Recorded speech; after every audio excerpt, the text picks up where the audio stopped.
On this edition of Kababayan Today, for Mentor Mondays, the Filipino Cultural School talks to us about the importance of mentoring the next generation to discover their Filipino heritage through song and dance.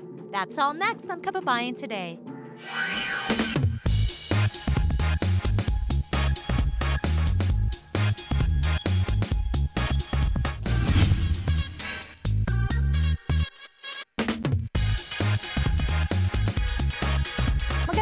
Po sa inyong lahat, ito po ang Kababayan Today at ako po si G. Tonji. Kausap po natin ang isang non-profit organization who strives to educate the youth about their Filipino heritage through dance, music, culture, and social issues as well, and create a sense of Filipino pride and identity while creating a space of community through relationships and through discovering one's identity. Ang kanilang mission po ay No History, No Self. Ladies and gentlemen, we have on the board, the members are here on Kababayan Today of the Filipino Cultural School. Pakilala po natin sila, si Edmund Cleofe. Hello, Edmund. Hi. Kamusta?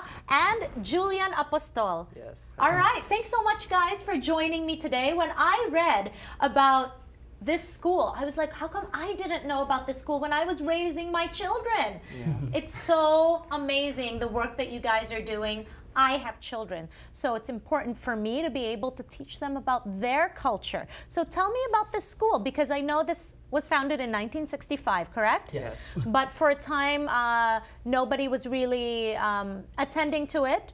What happened? I think it wasn't this past summer, but the last summer, the summer before that, I don't even remember the year, but apparently that everyone that was spearheading it, they decided that, or they just couldn't come up with the funds. So last year, I actually heard about it, and we both started off as volunteers, and then we applied for board for this year. Mm-hmm. And so we always said, oh, it's a new type of board.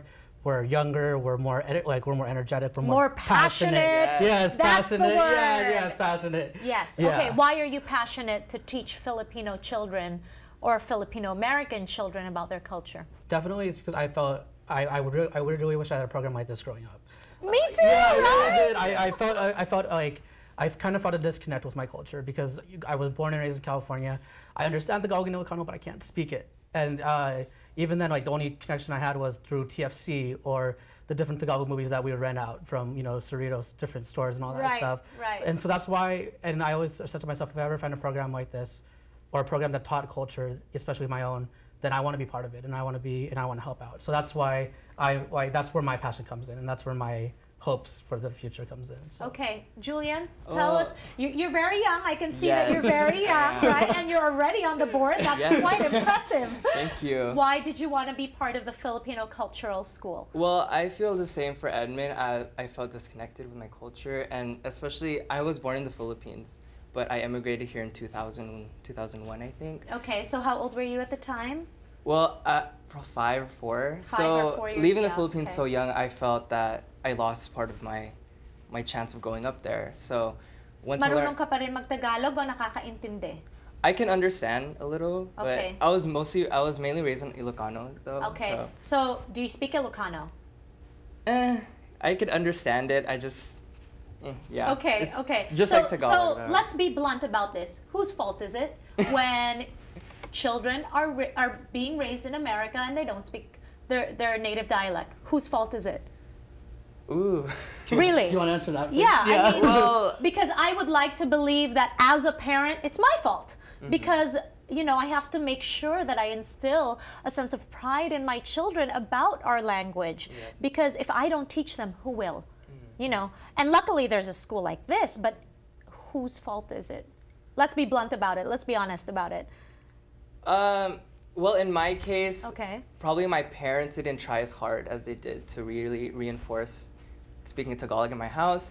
But Ilocano. Mm-hmm. But along with that, I would say the media as well, because we're not really exposed to a lot of Tagalog. Like for me personally, when I see like Tagalog or a Filipino show, I just change it. I'm not really interested. Okay. But after being involved with this program, I really give it a chance more. I feel like kids Okay, my so age. people that are watching this show, if they hear me speaking Tagalog, they might just change the channel because they go, oh, I may Yeah. be Filipino, but I don't understand it, right? Yeah. Okay, but it's changing now. It's changing. Why the interest now? Well, being surrounded by people that share a similar passion, Mm-hmm. it kind of like, you know, influences me as well to kind of, what have I been missing my whole life? I've been missing all this. I've had the chance to really learn Tagalog, but I've always passed it by. And I'm really thankful for this exposure because, like I said, not a lot of kids my age are really exposed to this sort of environment. Absolutely. So where do the students go? I know that you just had a very successful summer program. Oh, yeah. Kids, 80 kids, is this right? Is this Yes. number Yeah, correct? The 80 is right. Okay, because we have millions of Filipino Americans living in Los Angeles and Hawaii. So 80 is really a small number, but when you think about it, that's a lot of kids that are really interested to learn about their heritage. How's the experience been? It's been incredibly refreshing.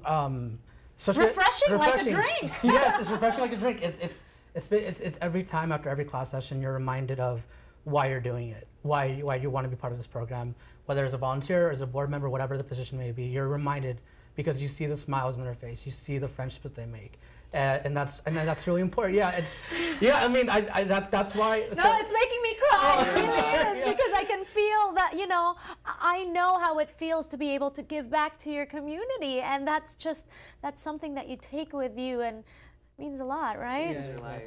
exactly. I'm trying not to get emotional about this, but really, and I know that feeling of when you're able to see that through other people that you identify with, right? Definitely, yeah. Okay, so what have the kids learned this summer? We'll talk about that when we come back here on Kababayan Today. There's so much to talk about, okay? Huwag po kayong aalis, dito lang po yan sa Kababayan Today.